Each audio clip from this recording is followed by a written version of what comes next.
আমরা গতদিন ৩৩২ পৃষ্ঠার ১ নম্বর এই গাণিতিক সমস্যাটি দেখেছিলাম। এখন আমরা আজকে ৩৩৩ পৃষ্ঠার এই যে ৩৩৩ পৃষ্ঠার আমরা যে ২ নম্বর গাণিতিক সমস্যাটি আছে এটা একটা আলোচনা করব।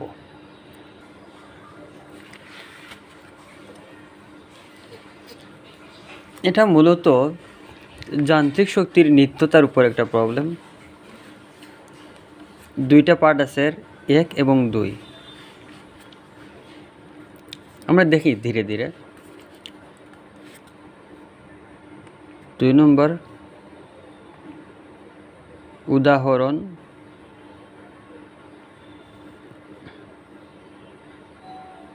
পৃষ্ঠা ৩৩৩।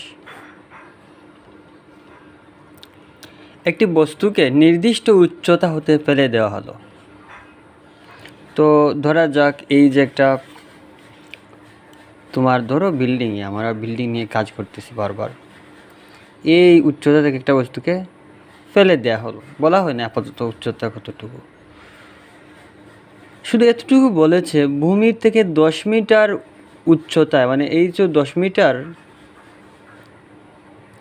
এর 10 মিটার উপরে যখন পড়তেছে এই জায়গায় এসে পড়ার পথে বস্তুটির গতিশক্তি স্থিতিশক্তির দ্বিগুণ হল।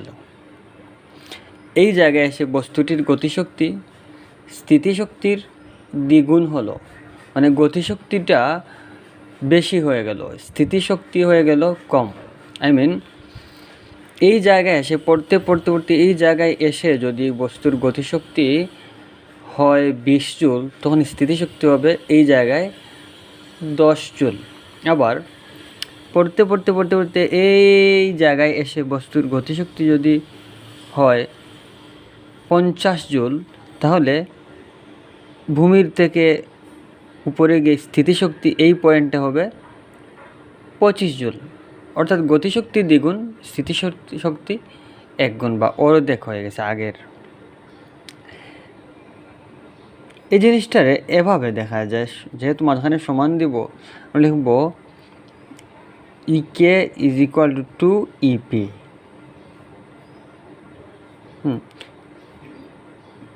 গতিশক্তি স্থিতিশক্তি এর দ্বিগুণ, অর্থাৎ গতিশক্তি বড়, আর এই দুটা আসলে তো বড় হচ্ছে গিয়ে এ। তো সমান চিহ্ন দেওয়াটা আমি একটু বুঝাই দেই। ইকে দিলাম আর ইপি।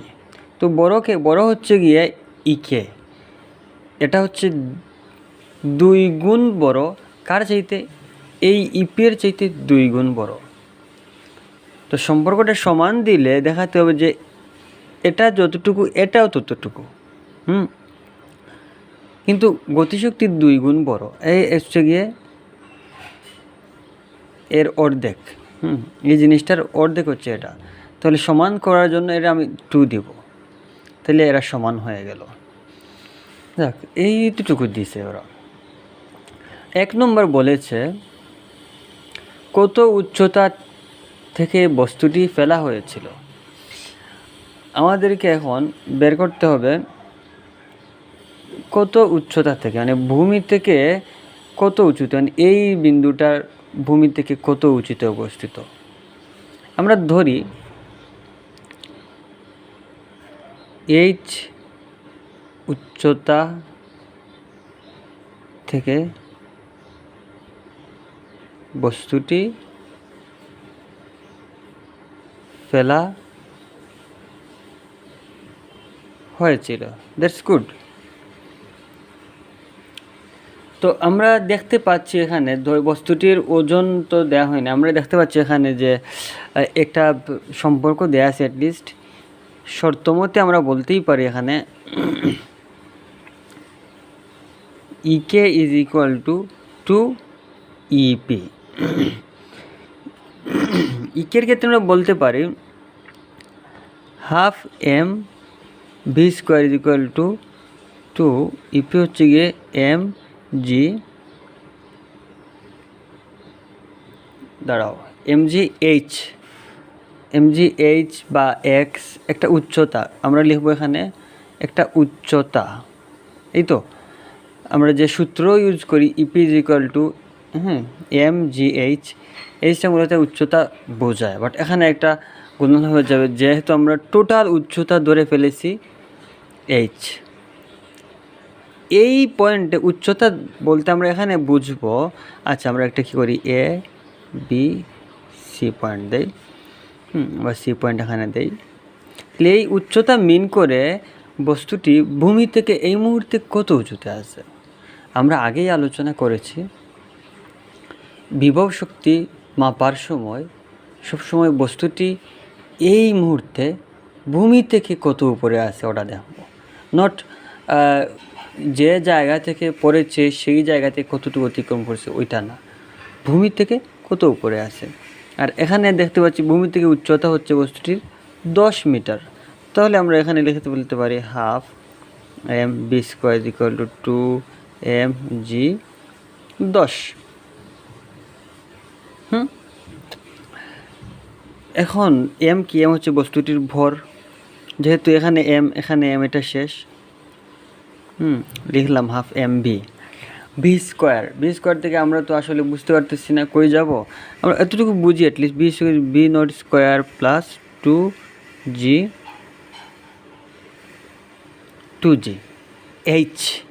এইচ বলতে কি বোঝানো হয়, আসলে এইচ বলতে বোঝানো হয় বস্তুটি যে জায়গা থেকে ছাড়া হয়েছিল এবং যতটুকু অতিক্রম করেছে টোটাল, মানে যে উচ্চতা থেকে বস্তুটি ছেড়ে দেওয়া হয় এবং বস্তুটি বর্তমানে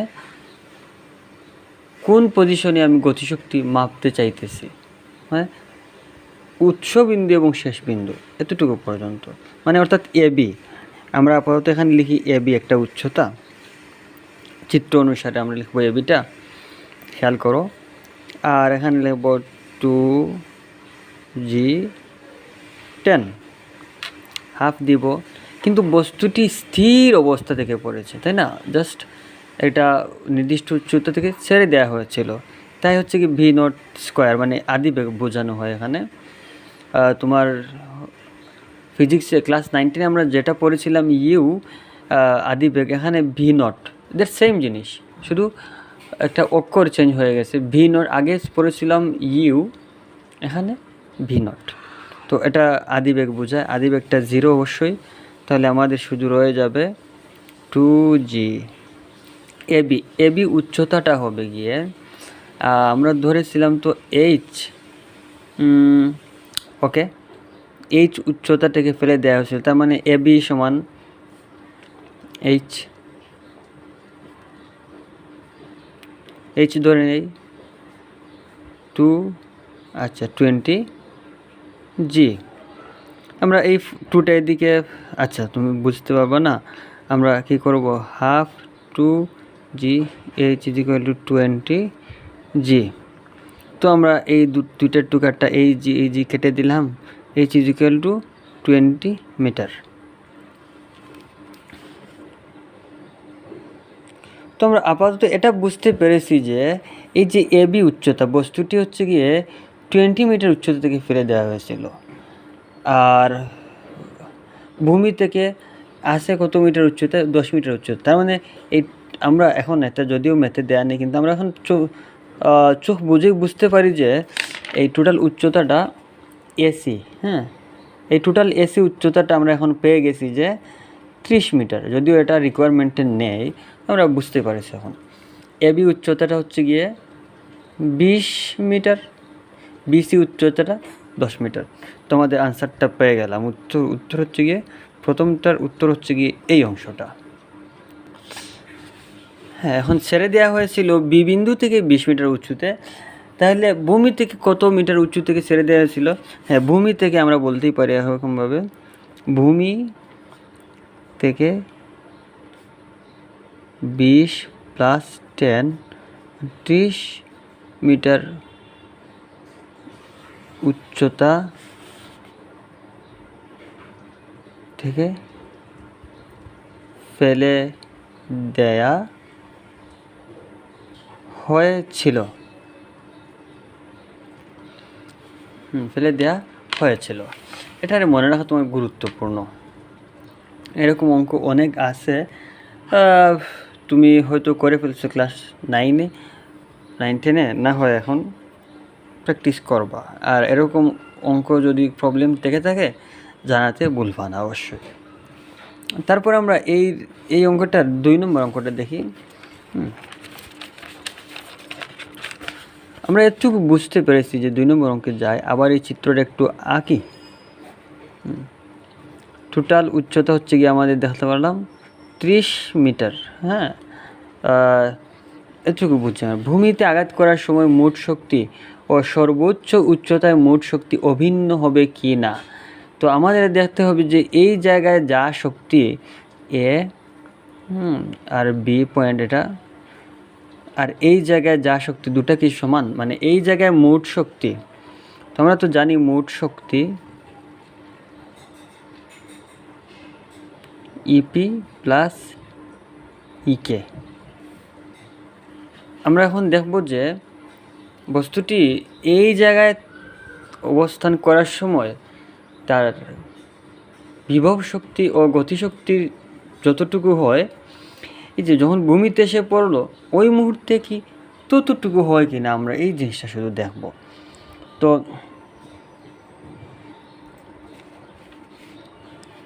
আমরা দেখি জিনিসটা কি হয়, ঘটনাটা।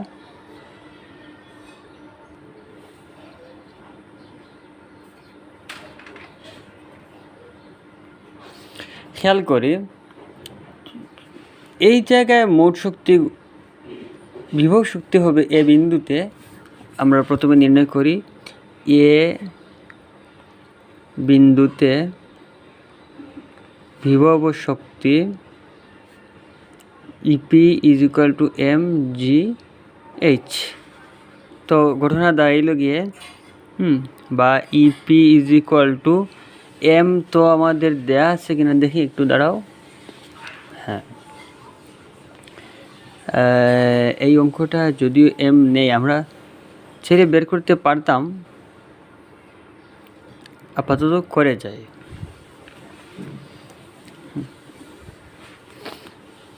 M 9.8 into 30।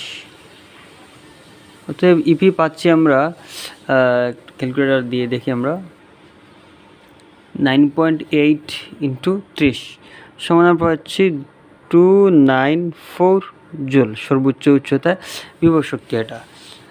আর এ বিন্দুতে আমরা অবশ্যই জানি যে এ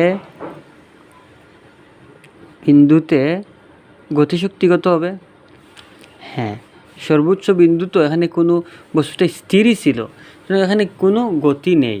গতিশক্তি আমরা বলতেই পারি যে ইকে ইজ ইকুয়াল টু 0। অতএব আমরা পাচ্ছি মোট শক্তি পাবো এ বিন্দুতে, আমরা পাচ্ছি মোট শক্তি ইপি প্লাস ইকে সমান হচ্ছে গিয়ে, এটা এম ছিল এখানে, এম জুল। তাহলে 294 M joule plus 0 294 M joule. এমটা হচ্ছে বস্তুর ভর। আমরা এটা জানতে পারি, এটা গুণ করে দিলেই হয়ে যাবে। এখন আসো বি বিন্দুতে ঘটনাটা কী ঘটবে। বি বিন্দুতে আমরা দেখব বি বিন্দুতে, তো বি বিন্দু হচ্ছে গিয়ে ভূমির উপরস্থ বিন্দু। যখন বস্তুটা এসে ভূমিতে পড়ে যাবে তখন বস্তুর কোনো বিভব শক্তি থাকবে না। অতএব আমরা বলতে পারি ইপি ইজ ইকুয়াল টু 0। কারণ বিভব শক্তি নির্ভর করে বস্তুটি এই মুহূর্তে ভূমি থেকে কত উঁচুতে আছে। যেহেতু ভূমির উপর পড়ে গেলে কোনো উচ্চতা নেই, mgh, এই এইচটা হয়ে যাবে 0, সুতরাং ইপিটা 0 হয়ে যাবে। এখন বি বিন্দুতে আমরা দেখব, বি বিন্দুতে EK is equal to half M V square.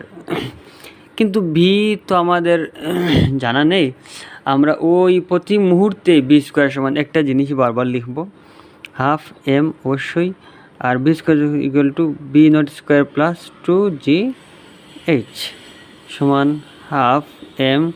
এটা অবশ্যই 0, কারণ বস্তুটির আদি বেগ যখন এই এ অবস্থান থেকে পড়ে তখন বস্তুটির বেগটা 0 ছিল, পড়বে, তাই হচ্ছে গিয়ে বি নট 0 আমরা পাচ্ছি।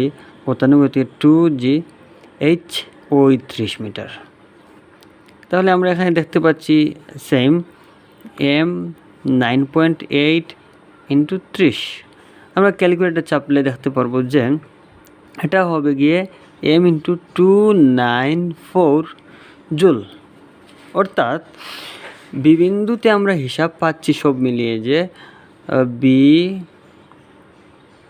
বিন্দুতে মোট শক্তি দাঁড়ালো কি ঘটনাটা, E is equal to EP plus EK. EP হচ্ছে গিয়ে আমরা পাচ্ছি 0, ইকে হচ্ছে গিয়ে এম 294 জুল সমান হচ্ছে গিয়ে এম 294 জুল।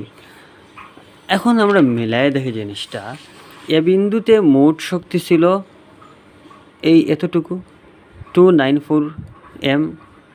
এম হচ্ছে গিয়ে মাস মানে বস্তুটির ভর। বিবিন্দুতেও সেম এম 294 জুল বস্তুটির মোট শক্তি। এম ব্যাপারটা আসি এখন, এম হচ্ছে বস্তুটির ভর। বস্তুটির ভরটা তুমি দেখো খেয়াল করে, এ বিন্দুতে বস্তুটির ভর যা হবে বিবিন্দুতে বস্তুটির ভর তাই হবে, মানে একই বস্তু তো। এইখানে এ বি পথে নামতে প্রতিটা বিন্দুতে তার ভর সেম থাকবে। সুতরাং বস্তুটির ভর যদি 5 হয়, এই 5টা এখানে গুণ হবে, যে পরিমাণ এই জিনিসটার মান বাড়বে ঠিক এই বস্তুটির ভর যেহেতু 5 কেজি, এই 5টা এখানেও গুণ হবে। সুতরাং এই মানটাও সেম একই পরিমাণ বাড়বে। কিন্তু মোট বা যে মূল কথাটা হচ্ছে গিয়ে যাই হোক না কেন ভর বস্তুটির, এ বিন্দুতে তার মোট শক্তি যা হবে বি বিন্দুতে মোট শক্তি তাই হবে। অর্থাৎ এক্ষেত্রে আমরা বলতেই পারি যে এই বস্তুটির ক্ষেত্রে শক্তির নিত্যতা সংরক্ষিত হয়েছে।